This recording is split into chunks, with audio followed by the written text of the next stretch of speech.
ಅದು ಮೊದಲಿಂದ ನಡೀತಾ ಇದೆ. ಇಲ್ಲಿ ಇನ್ ಫೈಟಿಂಗ್ ಸಿ ಎಮ್ ಮತ್ತು ಡಿ ಸಿ ಎಮ್ ನಡುವೆ ಇನ್ ಫೈಟಿಂಗ್ ಐತಿ.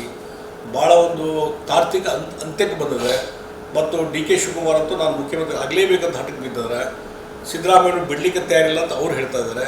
ಹೀಗಾಗಿ ಈ ಫೈಟಿಂಗ್ ಏನಾಗುತ್ತೆ, ಕೊನೆಗೆ ಈ ಸರ್ಕಾರ ಪತನ ಆಗ್ತದೆ. ಇದರಿಂದ ಮುಖ್ಯಮಂತ್ರಿ ಬದಲಾವಣೆ ಆಗ್ತದಲ್ಲೂ ಗುರ್ತಿಲ್ಲ, ಆದರೆ ಸರ್ಕಾರ ಅಂತೂ ಪತನ ಆಗ್ತದೆ. ಅದಕ್ಕೆ ರಾಜ್ಯದ ಹಿತದೃಷ್ಟಿಯಿಂದ ಅವ್ರ ನಿರ್ಧಾರ ಕೈಗೊಳ್ಳಬೇಕು.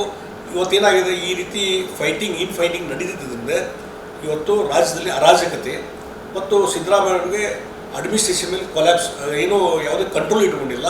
ಲಾ ಆ್ಯಂಡ್ ಆರ್ಡರ್ ಪ್ರಾಬ್ಲಮ್ ಆಗ್ತದೆ ಮತ್ತು ಕರಪ್ಷನ್ ಸಿಕ್ಕಾಪಟ್ಟೆ ಜಾಸ್ತಿ ಆಗಿದೆ.